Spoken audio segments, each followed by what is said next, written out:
Hi there, it's Monday of Holy Week, and this morning I thought I would try making some tatty scones, some potato scones.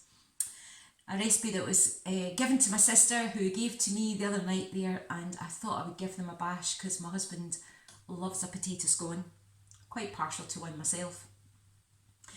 It's really difficult when we've to stay home and stay safe when you've been used to being busy on the go, whether it's out meeting friends, having a cup of tea, or if you love shopping, going shopping, or whether it's you go to the gym or go down and watch a football match and rugby, or just off out to work and keeping busy that way. And at the moment, we can't do the things that we're used to. The usual routine in our life has been turned upside down. Quite a few people have said to me that they're finding it difficult to sleep just now because routine is so different. This morning, our Gospel reading is from John chapter 12. And again we hear the story of Mary and Martha. Martha in the kitchen preparing dinner for Jesus and the disciples. And Mary with this ability to be still, to sit and to listen. We've much to learn from both these women. One of serving and a servant heart, and the other in her peacefulness and her joy in coming to Jesus. So I'm going to share with you the Bible story, and I'll read that just now.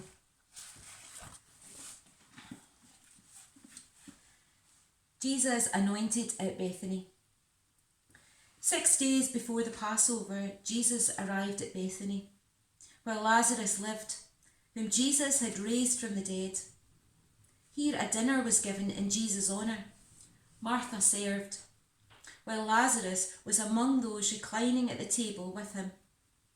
Then Mary took about half a litre of pure nard, an expensive perfume. She poured it on Jesus' feet and wiped his feet with her hair, and the house was filled with the fragrance of the perfume. But one of his disciples, Judas Iscariot, who was later to betray him, objected. Why wasn't this perfume sold and the money given to the poor? It was worth a year's wages. He did not say this because he cared about the poor, but because he was a thief, a keeper of the money bag. He used to help himself to what he put in it. Leave her alone, Jesus replied. It was intended that she should save this perfume for the day of my burial. You will always have the poor among you, but you will not always have me. Meanwhile, a large crowd of Jews found out that Jesus was there and came not only because of him, but also to see Lazarus, whom had been raised from the dead. So the chief priests made plans to kill Lazarus as well. For on account of him, many of the Jews were going over to Jesus and putting their faith in him. Jesus is at home with his friends, there with Mary and Martha, there with Lazarus who's been raised from the dead. And here Mary does this extraordinary, shocking thing of taking all that nard, that pure perfume, and pouring it over Jesus' feet, using her hair to wipe down his feet.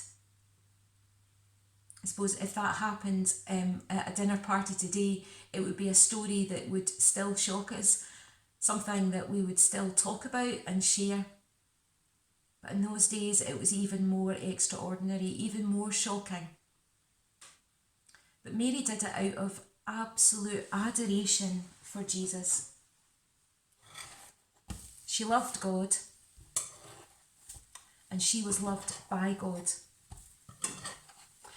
I just wonder if we could learn from Mary today, just to take a little time at the beginning of this Holy Week, to sit and to be with Jesus, to stop all that we're doing, all the plans that we think we should do, all the things that might keep us busy for the day, but actually just to stop and to be with Jesus at the beginning of this Holy Week. Father God, I pray that you would bless us in the beginning of this Holy Week, just time to sit and to be with you. time to break bread with you today, that we would know your peace and we would hear your voice once more for us. In Jesus' name I pray. My tatty's gone. Why don't you take some time and just break a little bread with Jesus today? Bye.